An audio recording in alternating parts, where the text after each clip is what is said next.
বিরোধী ছাত্র আন্দোলনকে কেন্দ্র করে গত 5ই আগস্ট মৃত আশিদুজ্জামান সূর্য এবং নাইম নামে অপর একজন মারা যায়। সেই ক্ষেত্রে গত 19 আগস্ট হাকিমপুর থানায় একটি মামলা নম্বর 7 রুজু করা হয় এবং মামলার তদন্তের স্বার্থে আমরা লাশের সুরতহাল প্রতিবেদন এবং ময়নাতদন্ত করার জন্য বিজ্ঞ আদালতে আবেদন করি।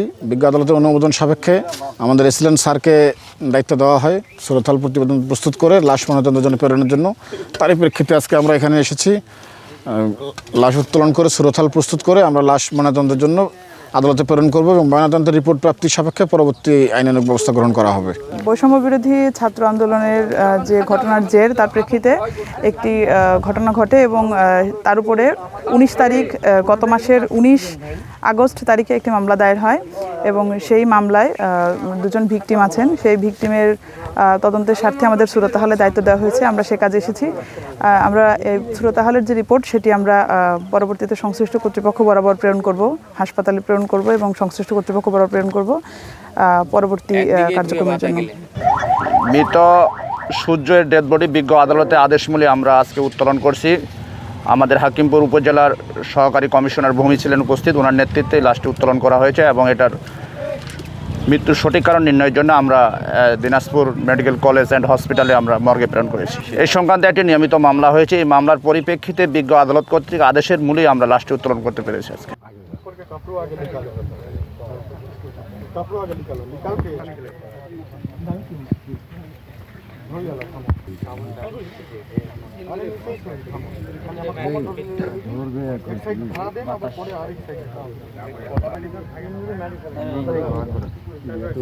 মাটি ঘুরি গেল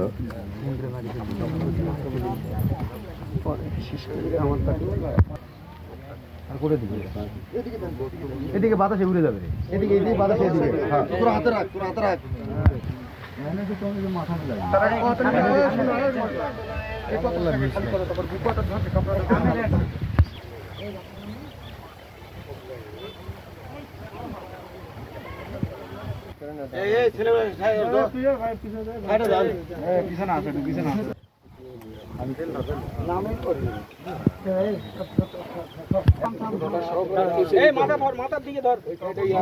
কাপড়টা ভালো করে মুঠ করে ধরে না। ওইদিকে ধরা লাগবে।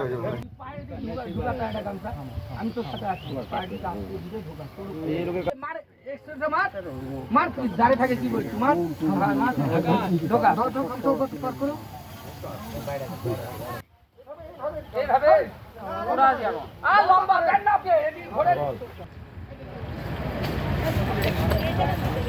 হ্যাঁ,